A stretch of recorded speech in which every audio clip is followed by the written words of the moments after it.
GM, good morning. Welcome to the Milk Road Show, the daily crypto show for people who bought the dip and are now tweeting like prophets. I'm your host, Jay Hamilton. It's Wednesday, July 16th, although this episode is being published on Thursday, July 17th. Today, we're joined by David Duong, head of research at Coinbase. Why is David back on the show? Well, because Coinbase just put out their 7th edition of Charting Crypto. This is their quarterly report that is just jam-packed with alpha. It's one of my favorite reports to get caught up on what's going on in the space. We will link to the full report in the show notes. But if you don't want to go read 45 pages of this report, you can just listen to us for the next 30 minutes as we walk through everything you need to know. We're going to talk about Bitcoin's all-time high. Is it just hype? No, it's institutional. Where is it going next? Why Coinbase thinks this rally has legs. The spot ETF supercycle that is just getting started. ETH, where is ETH now and where is it going? Stablecoins as a big part of the core infrastructure of the future of crypto, and so much more. Before we jump in, got to tell you guys super exciting news. I've been telling you all week, but we just launched a new product. I'm talking about Milk Road Degen Pro.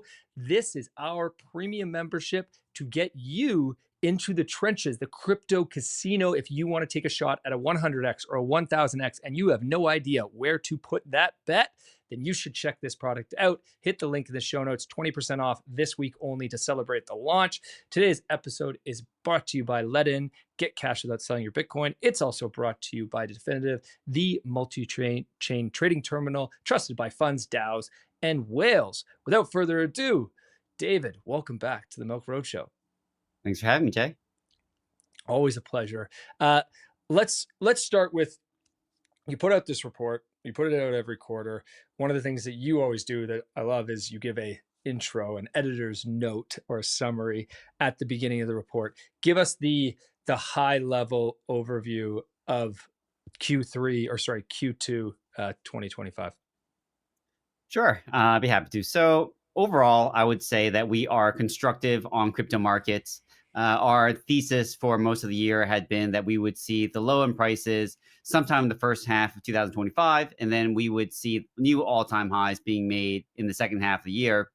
Obviously, we're just getting started in the second half, and it seems like our prediction has already kind of materialized a little bit sooner than we had expected, and we can definitely go into the reasons why some of those things are happening. But I would say among our institutional clients, Bitcoin dominance is surging.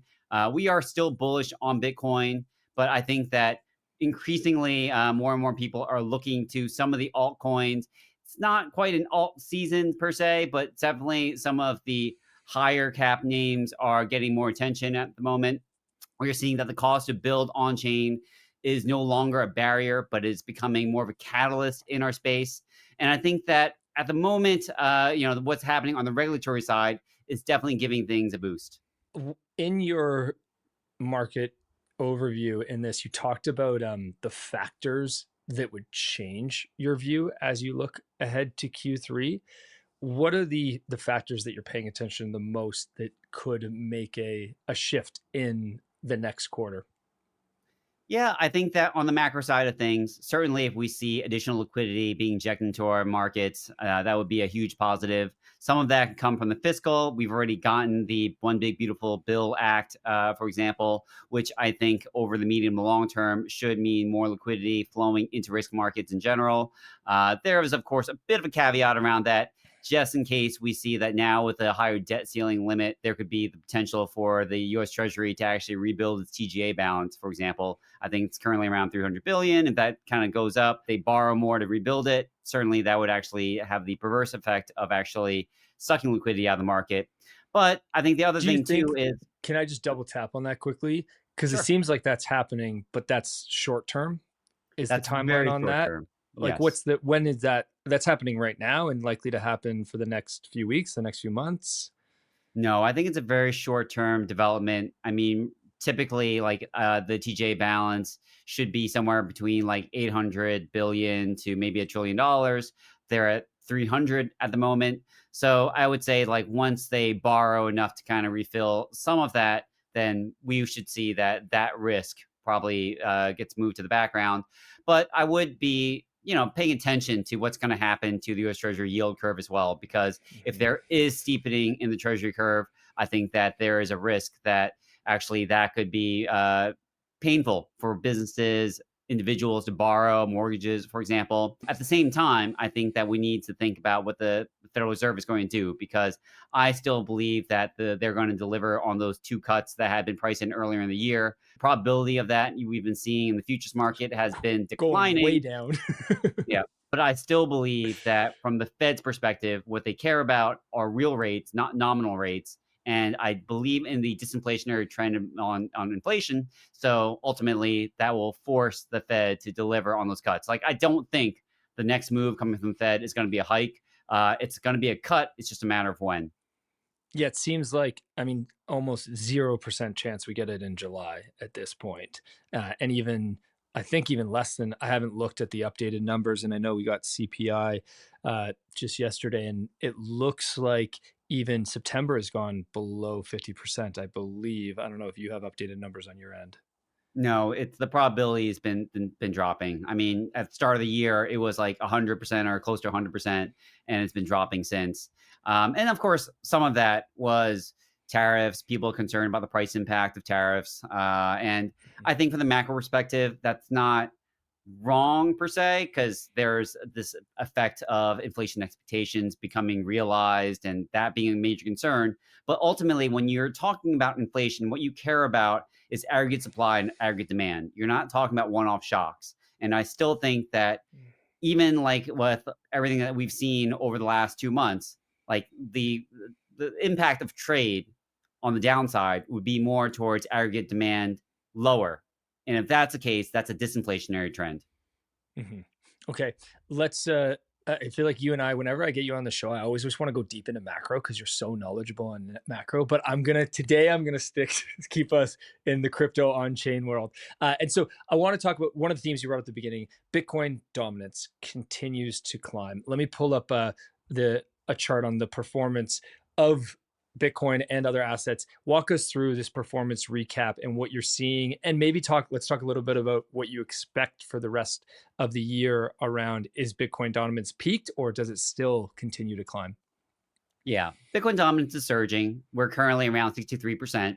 And I think the question around Bitcoin dominance really kind of is the alternative is like, what's going to happen with all these altcoins? Because as dominance on the Bitcoin side of things climbs, it means that less and less kind of money is or capital is kind of flowing onto the altcoins. And part of that has to do with what we've had over the last 12 to 18 months, which is we've had a very strong influx of capital into meme coins, into those longer tail alts. Some of those didn't perform very well. And I think either some of those retail investors who bought those were burnt, or they're just more reluctant to kind of get back into the markets at the moment. This is why I think we're seeing the markets, and especially from institutional clients, but even some of their professional traders, like I think that they're mostly anchored on Bitcoin right now. And maybe some of those select altcoins have performed better than Bitcoin, ETH, or Sol. It's just that you're talking about selective bias at this point. No one's trying to kind of be a hero and just say like whatever alts are available or that have been underbought, I want to get into it. Like I don't think anyone necessarily is holding their breath for a big altcoin season to kind of materialize because of the factors I just mentioned. Mm-hmm, mm-hmm. A couple other factors to mention here. Let's talk about the ETFs and the impact of the ETFs, because what you can see when you look at this chart is it's Bitcoin's world, but it's also becoming Ethereum's world. And Solana is still in the game of the big majors here. Is this because ETF flows and the public market flows are different than the on-chain flows, and institutions are buying the major? What is leading to the dominance that we're seeing from the majors? Yeah, ETH is a super interesting one because ETH had been so unloved for such a long time. Like people were using ETH as a funding currency for around like 12 months or 18 months there, and they're using ETH against like longer tail like assets. So it made sense because so much of those longer tail altcoins were asymmetric in terms of their risk reward. But I think now we're seeing that turn around. Now, a big part of that happened in May because many of the like shorts were liquidated in early May.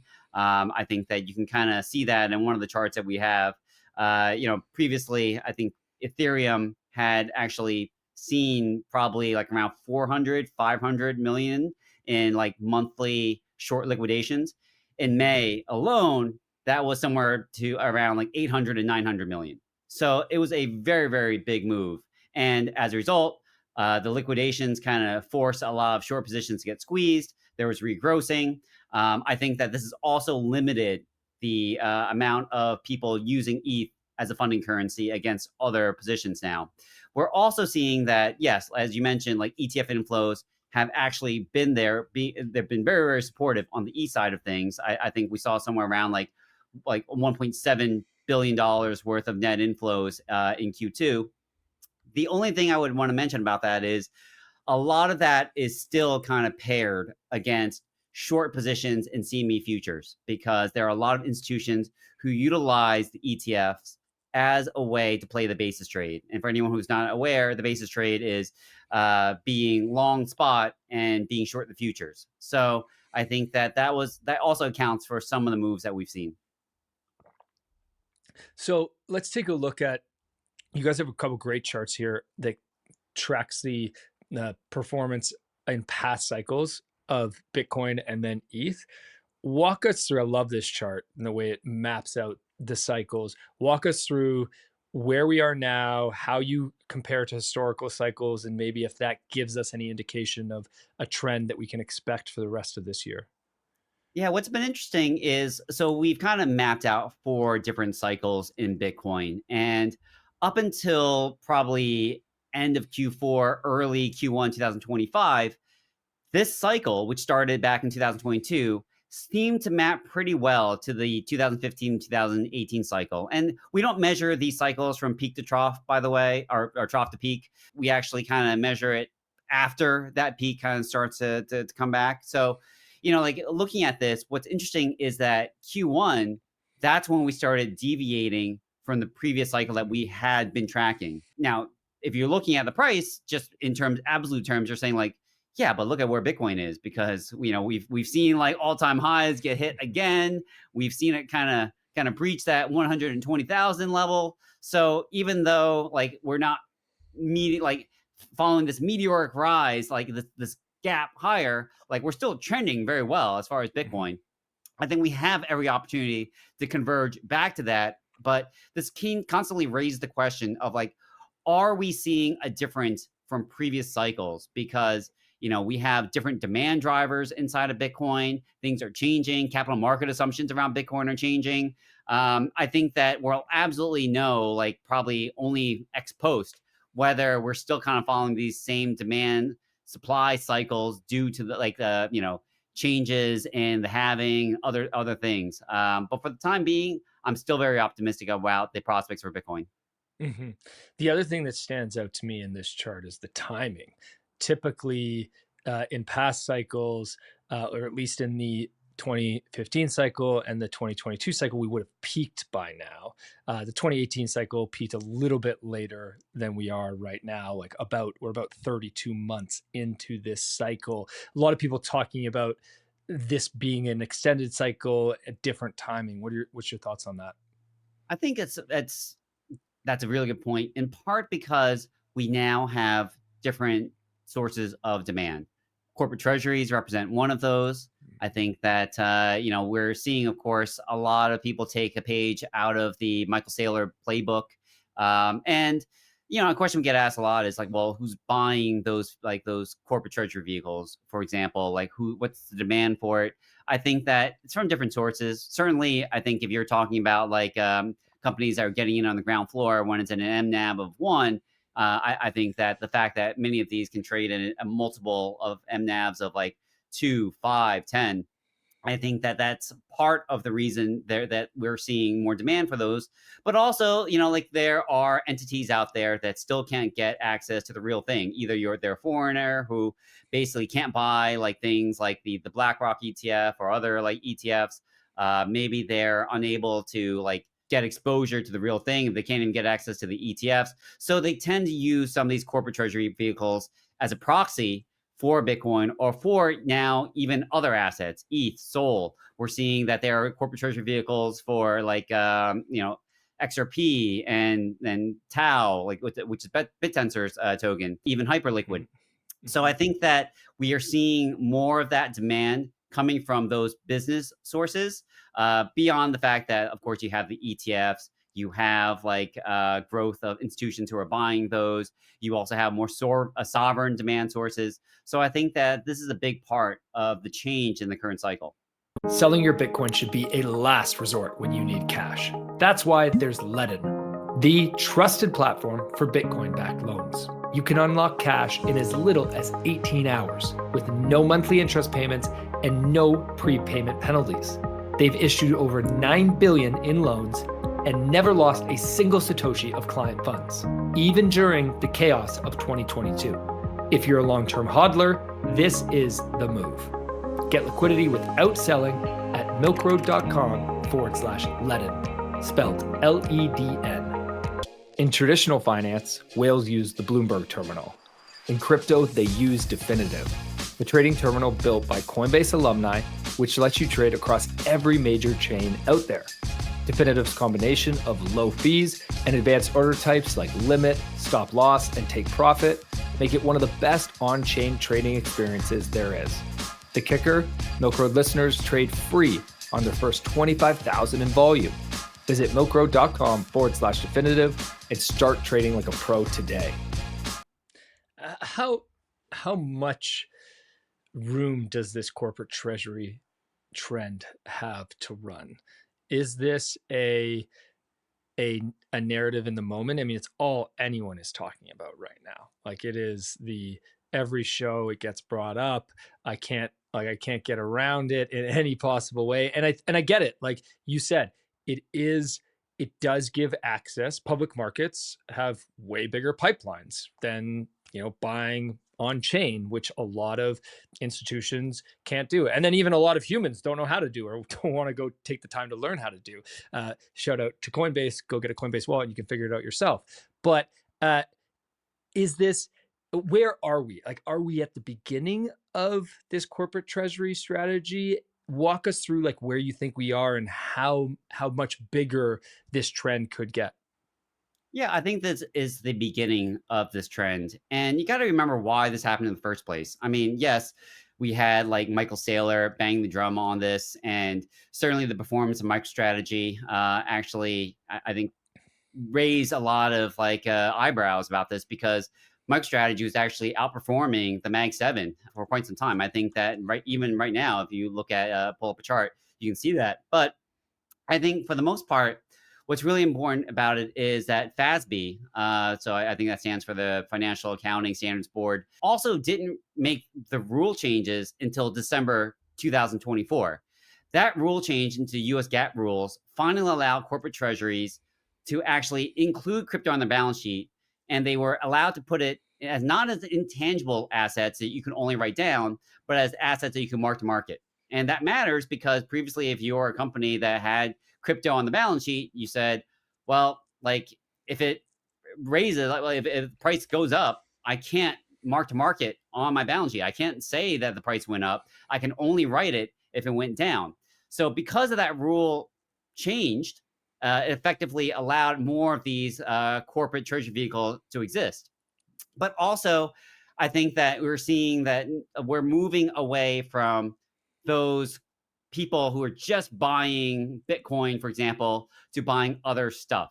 And I think that those things serve a completely different purpose. So when you're talking about altcoins, when we're talking about ETH, when you're talking about Sol, when you're talking about Tau, I think that these are things that are probably harder for your average person to buy, and not just buy in custody, but also to stake and earn yield from. So I think that because a lot of those corporate treasury vehicles are actually doing that, they are actually providing a vehicle for your average consumer to actually get exposure. Now you can put in your 401k, you can actually like buy some of the longer tail things that you think it actually has really strong asymmetric risk reward. So I think that this is what's also changing about this trend. Are there risks building under the surface here as a result of this trend? I think there are, and they're medium to long term. I would say that there are two primary risks that I would note. Number one is, and I would probably phrase it like this could be a potential systemic risk, but I mean systemic insofar as like what could hit our markets, what could happen inside the crypto market, not so much like what would happen to like broader risk markets. But I'm thinking about it from the perspective of most of these corporate treasury vehicles are issuing convertible debt in order to buy it. Actually, I shouldn't say most.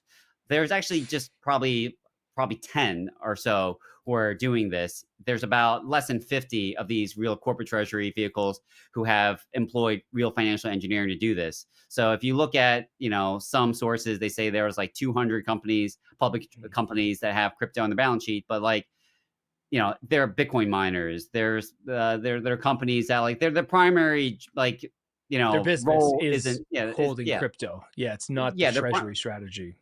right. There's 200 of these companies that have crypto on their balance sheet, but yeah, it's like Figma just came out with their latest kind of filing and said like, oh, they have crypto on their balance sheet, but Figma's Right. job isn't to like accumulate Bitcoin, So I think that's important to mention. Like corporate treasury vehicles, it's really like less than 50 of them, but of the ones who are actually issuing convertible debt, could this be a problem? So we actually we took an inventory, saw how much debt is outstanding on this kind of stuff, put it on a map to see like when is this stuff coming due. The good thing is that actually the big payouts, and I'm talking about like a $3 billion payout in December 2029, $4 billion payout in March 2030, like that's 4 to 5 years away. Also, those are from the bigger entities like MicroStrategy, like Marathon Holdings or Mara Holdings. These are the large entities that can also refinance if they needed to. They are using that convertible debt because effectively they're giving people the option so that they can pay them out instead of in cash in equity form. So I think that that's the first thing. Like, yes, there could be a debt crunch as we're looking at this path, but also there are ways to kind of alleviate the pressure of that. If your company, like a lot of people compare a lot of these corporate treasury vehicles to what we saw with Grayscale Bitcoin Trust, for example, back in the day, which traded at a premium and then traded into a discount. And it's not the same, in part because you can buy and sell these corporate treasury vehicles. You're not stuck inside of these CTVs. It's very, very different from what we saw with Grayscale Bitcoin Trust. But with that, I would say that the comparison kind of ends because if you're a CTV, you could actually go in, sell some of your assets, and end up like buying back your stock, which would help you bring it back to parity if you ever dip into a discount. So it's a little bit different from that perspective. I would be concerned about a second issue, which is what if there is concerted selling pressure that gets called for the wrong reasons? For example, what if like some of these entities need to sell their ETH or Bitcoin or whatever, in part because they're doing cash management operations, business operations in general. And I'd be worried about people getting the wrong signal from that and trying to front run them if they're trying to sell ahead of those kinds of developments. But again, I don't think that that's something that we really need to be concerned about in the very short term. I see that more as a medium, long-term kind of issue. Okay. That's great. Thanks for breaking that down, David. Let's shift to ETH because I mean, there's a nice tie-in because ETH has really captured the corporate treasury narrative right now. Why is ETH capturing the corporate treasury narrative when, as you said, they're not the only ones? There's hype. There's vehicles for hype. There's vehicles for Tau. Like these public companies are going and doing this with. You pick top 200 tokens. I think we're going to see all of those have corporate treasuries, and many of them are coming. But why is ETH capturing the narrative right now around this theme? Yeah, I think there are a few reasons. Number one is the idea of staking being incorporated into ETFs is actually a lot more present at this point. Previously, like we weren't sure whether the SEC would actually allow it.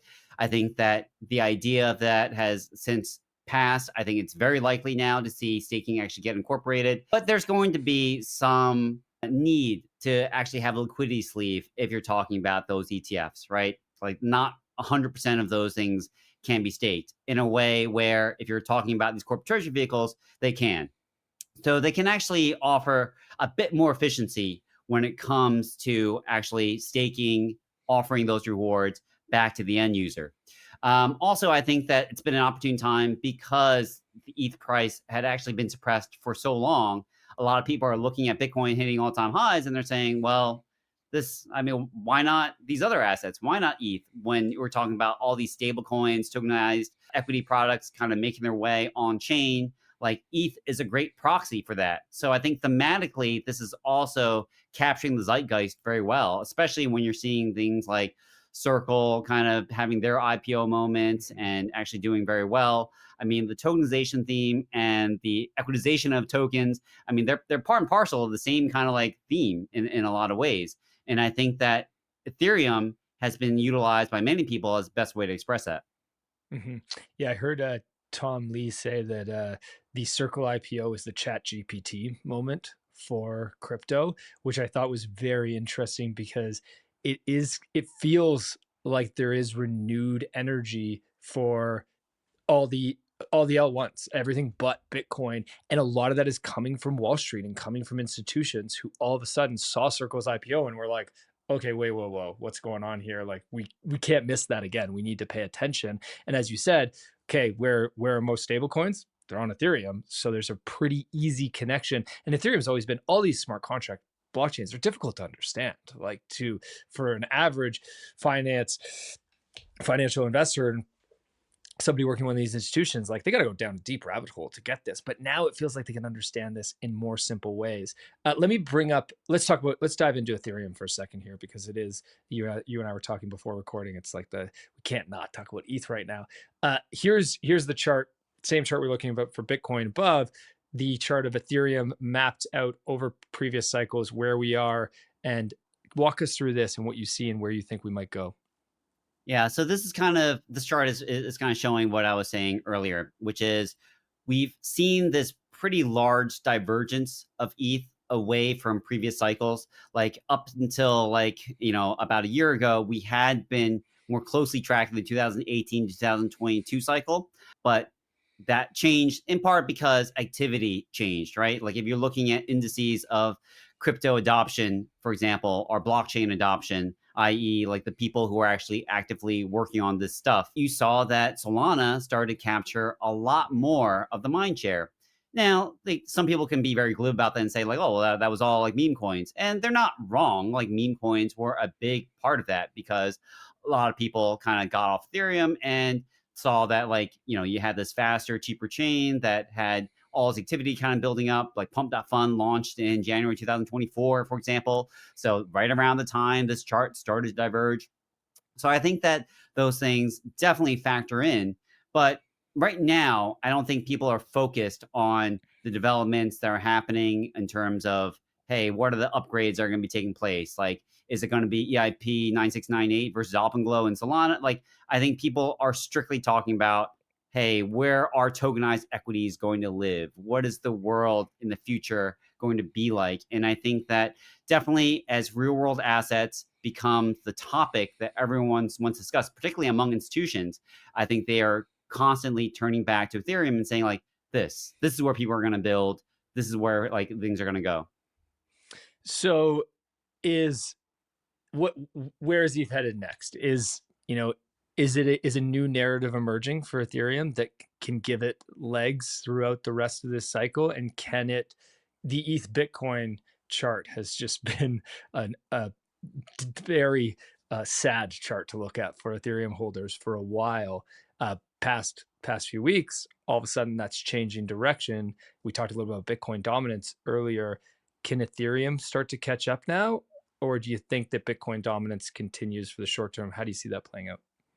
Yeah, it's funny because if you roll it back to like 2020, 2021, remember the conversations people would have about the flippening and like ETH Yeah. flipping, like, and Bitcoin. No one talks about that anymore. No. But I think on its own merits, I think ETH definitely has pretty strong prospects ahead. And certainly, I think it's going to be more technically driven in the very short term, i.e., it's going to be more supply and demand. Certainly, like if we see narratives around staking being incorporated to ETFs, that will help. But I think that we'll need to see the activity drivers actually come in and fill in the gaps. Meaning, like we need to see more of these entities actually launching stable coins and actually using Ethereum as the rails.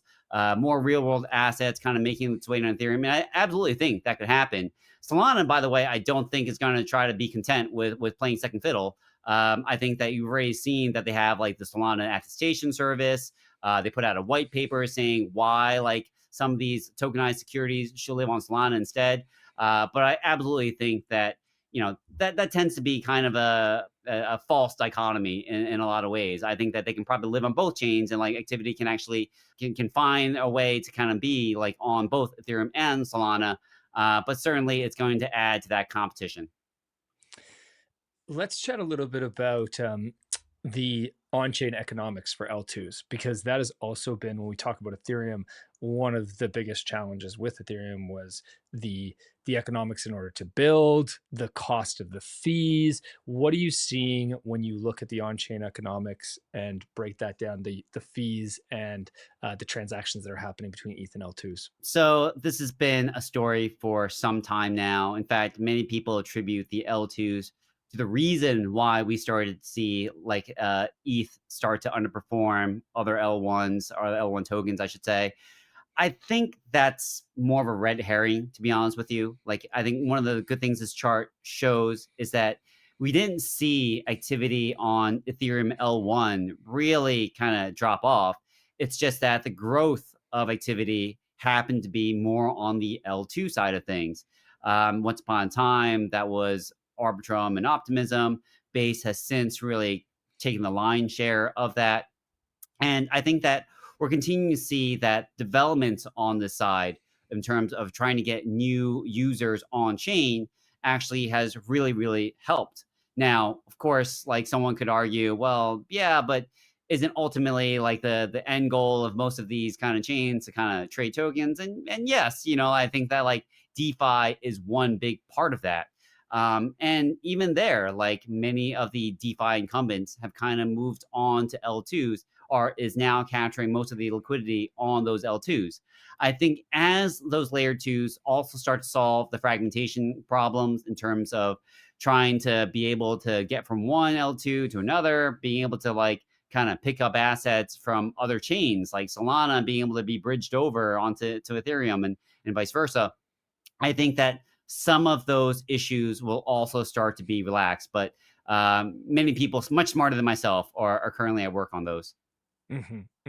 Okay, let's shift gears to stablecoins, because you guys talked a lot in the report about stablecoins and where they are at, and the excitement and energy for stablecoins and the growth we're seeing there.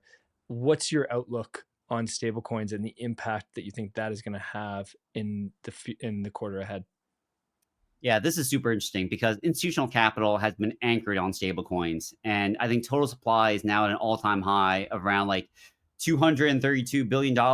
At least that was the case at the end of June. And you see monthly transactions actually now surpassing $4 trillion. So this is one of the finest cases of product market fit in the crypto world. And I think the surge really kind of reflects the growth of using stablecoins for settlement, cross border flows, a lot more DeFi liquidity provisioning as well. Certainly, that some of these transactions volumes are related to trading as well. And so, as trading has grown, stablecoin volumes have also grown. But I think that if you talk to anyone in the incumbent space of like MasterCard, Visa, PayPal, all of them are being asked right now, do you have a stablecoin strategy? And I think that Wall Street is paying attention. This is absolutely in like a theme that we're seeing alongside corporate treasury vehicles and other things. But as stablecoins become the core infrastructure on which crypto is being built and attracting users into our space, I think that we absolutely need to pay attention to this theme. hmm hmm It's the two things that stand out for me of stablecoins, which I'd love to get your thoughts are on. One is to step back to the macro perspective. One of the big issues that the US has right now is who's going to buy all the treasury bills as this debt continues. The big, beautiful bill only going to increase debt even more. And stablecoins appear to be a possible solution to that. What are your thoughts there?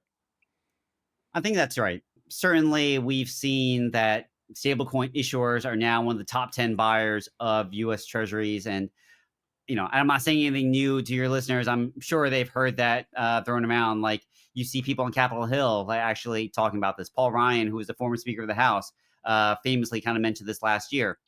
And I think that with the advent of the Genius Act or a stablecoin bill likely to be passed very soon, the idea of actually using stablecoin issuers as a way to actually handle the debt issues that are piling up in Washington, I think is definitely one path. What we've seen is that a lot of the borrowing has kind of shifted from longer duration stuff to the front end of the Treasury curve.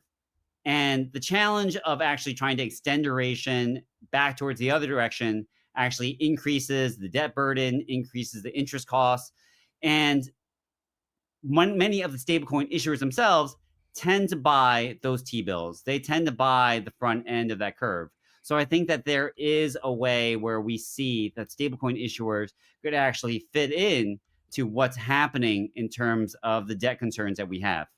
And then the other thing that I really see with stablecoins is the growing narrative in terms of Web2 businesses starting to adopt stablecoins. So we're seeing Stripe, and as you mentioned, Visa. From how quickly do you think that adoption happens? And do you see stablecoins doubling in the next half? Like, are we on a meteoric rise of stablecoins? I think the market cap of stablecoins could definitely be in the trillions of dollars. And I'm not saying anything new. Again, I think many people have posited predictions on the side of things. But the reason I think that is because if you just look at M2 money supply alone, like we're talking about like $21 trillion worth of like M2 money supply in the US. I think that if you even capture like a small percentage of that, like you're already up to that trillion figure. So I'm not saying anything particularly innovative with respect to that.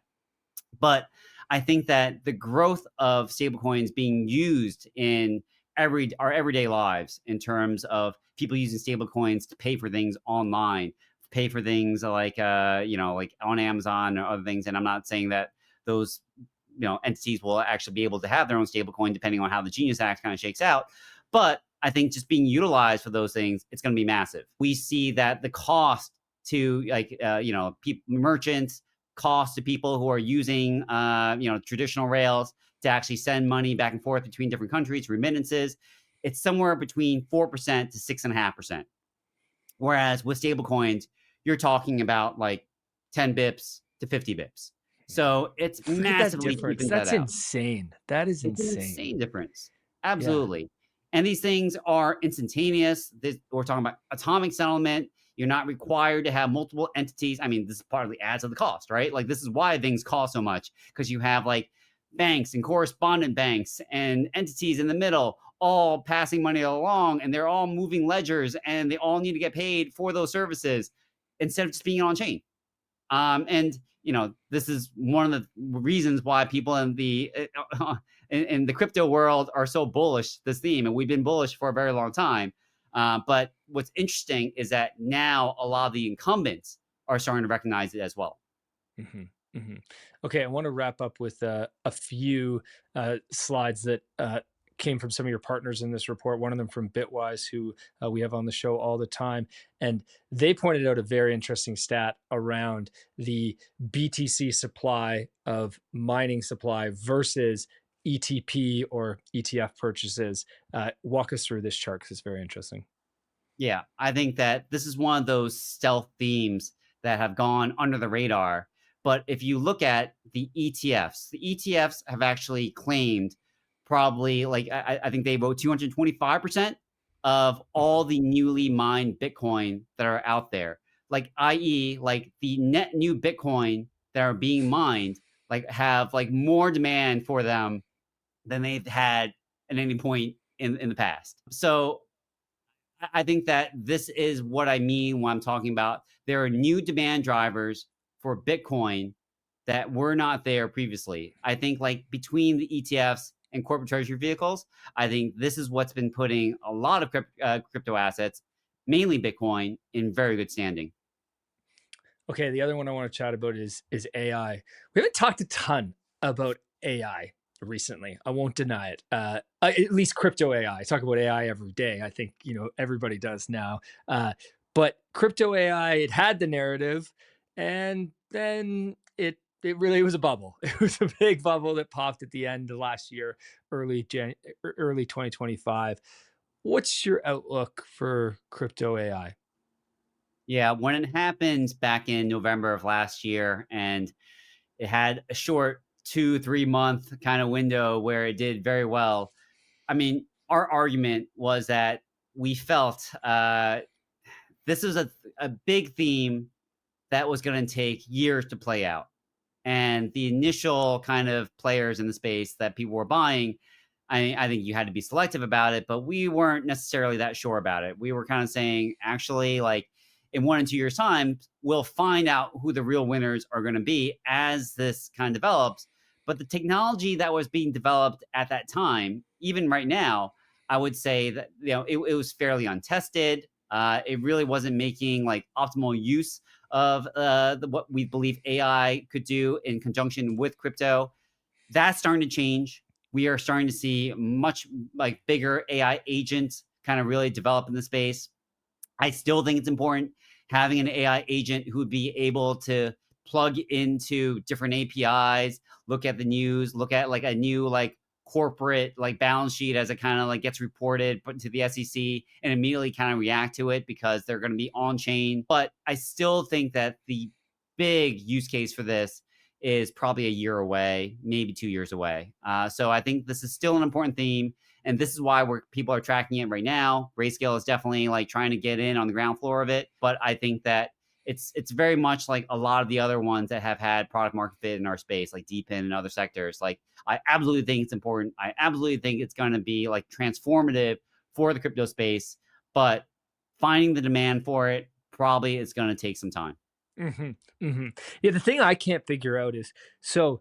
Uh, the thing I can't figure out is, do people want decentralized AI? Like, how much of a product market fit is there for decentralized AI? Because there's clearly a product market fit for AI. There's no doubt about that, right? Like we all use ChatGPT or Perplexity or pick your AI app that you use every day, and if you don't, then you should probably start because it'll make you much faster and it makes your life so much easier.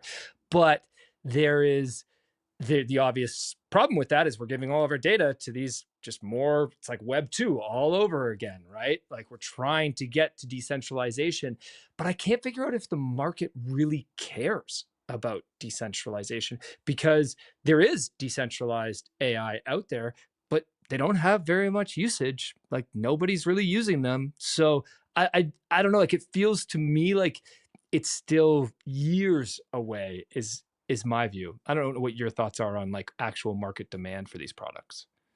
Well, that's a good point you're kind of bringing up because I kind of just spoke with a very broad brush about AI and crypto as a theme, but there's absolutely like multiple themes when it comes to AI and crypto. Number one is having decentralized AI models. Number two is having decentralized marketplaces that deliver the data to those AI models. And then there are themes that I think were really big in November of last year, which are AI agents. And I was just kind of talking mainly about AI agents. But yes, like it's good to kind of question what about the other stuff? Like what's actually happening with the themes of AI and crypto? I think that you're seeing projects like BitTensor really kind of start to pick up in part because they're creating a marketplace that allows people to, kind of more broadly play different types of themes, test them out, be a sandbox for like how is AI and crypto really going to interact with each other. I think that there could be an opportunity, especially on the decentralized side of things, to actually be a place where data lives on a decentralized blockchain that, like hopefully that'll make it more resilient, so that if you're a model that needs that kind of data, you can feed yourself through a lot of those kind of venues. And I think it could be very, very profitable, especially if you're talking about, some of the smaller models. So when we're talking about theme one, like what about decentralized AI? Who needs those decentralized AI models? To be honest with you, it's not going to be the big players. It's not going to be the large companies that are going to want them. They're going to be probably small research firms, maybe universities, other places that do have a demand for that in the same way they have demand for like kind of open source models and other things. But I think that there are other opportunities that are happening in terms of the AI crypto theme. And that's kind of where I was thinking, like AI agents, for example, Yeah. because those agents that are connected to our rails, our decentralized exchanges, being able to respond instantaneously to data, I think that's probably also going to be a pretty big winner. But I don't think that's so far away. Yeah, and that's how I feel too. Like when an AI agent can go book my travel, heck yeah. Like I don't need to find the cheapest, much of a pain it is to find the cheapest flight, like nobody wants to do that. Great. I can give an AI agent the ability to do that, and it can do it because it has crypto rails, so it can actually make the purchase and do all the payment and everything like that. But that stuff feels far away. Like crypto AI still feels very speculative to me. I wish that more AI companies would launch tokens so that we as investors could get access to the upside of AI, which is mostly private market funded right now. And that part I wish, but that's not really happening because every VC and institution in the world wants to give money to AI. So you don't need to launch a token to do that. You can go raise the more traditional ways. So yeah, I don't, I don't know where it goes in the short term. I mean, I would say that even AI right now, I mean, like, obviously we've had it for a few years now, but or in a real sense, we've had it for a few years now. But like we're still in the middle of disrupting software as a service, for example. Like a lot of AI, we're seeing that getting displaced, but it's happening slowly. I mean, there's still a demand for certain online services that you're not necessarily replacing with AI just yet, but it is happening. More and more people are starting to realize, oh, well, why do I need to put like this online when I can just use AI to like do it for me? Like, for example, people who would pay normally for services to tutor their kids online. Well, now they're just like, well, I don't need it. I can just use AI directly and have it do it for me. So I think that's happening. One is a behavioral change. Certainly, like people are need to kind of adapt and kind of figure out for themselves, like, how do I use this stuff? And like, I still talk to friends all the time who are just like, hey, Dave, how are you using like AI? And like, what are you doing? What are you using in your daily life? I think that if that is still an intermediate step for many people, like I think that for sure, like the AI on-chain theme is kind of one tier below that in terms of people trying to use this and really finding that product market fit for it. But it will flip, and it's like like an Ernest Hemingway thing. Like these things are like slow at first, and it'll be all at once. Yeah. That's very well said. David, just to bring it all back together, when you look forward for the rest of Q3 and even maybe the rest of this year, give us a summary of your expectations and what you're going to be paying attention to the most. So I think that there are two main things that we're going to be paying attention to in Q3. Number one is what's going to happen with the macro environment. And again, a lot of what I've been very optimistic about has materialized a lot faster than I would have anticipated. That's on both the fiscal side and very likely going to happen on the monetary side as well. And I think that the liquidity injection we're getting is going to be very supportive of that. But also the regulatory side of things, I think that people right now are discounting how transformative and how quickly these things are moving on Capitol Hill. I think that ultimately we're going to start seeing these things kind of trickle in, and then they're really kind of going to see a really big flow coming from the Genius Act, coming from the Clarity Act. So I think that those things are definitely going to be giving crypto a boost in Q3. So I remain very constructive in terms of what's going to happen for crypto performance. I do believe, though, that most of our institutions are going to be anchored on probably the blue chip names, i.e. the higher market cap stuff over some of those alt names. Yeah, I completely agree with your take. So wonderful. David, as always, a pleasure to get you. Thank you so much for joining us today. Thanks so much. I love being here. Appreciate it, my man. As always, I got to remind you guys that none of today's episode is financial advice. I'm not your investment advisor. David is not your investment advisor. You should always do your own research. And if you need help, you should speak to an investment professional.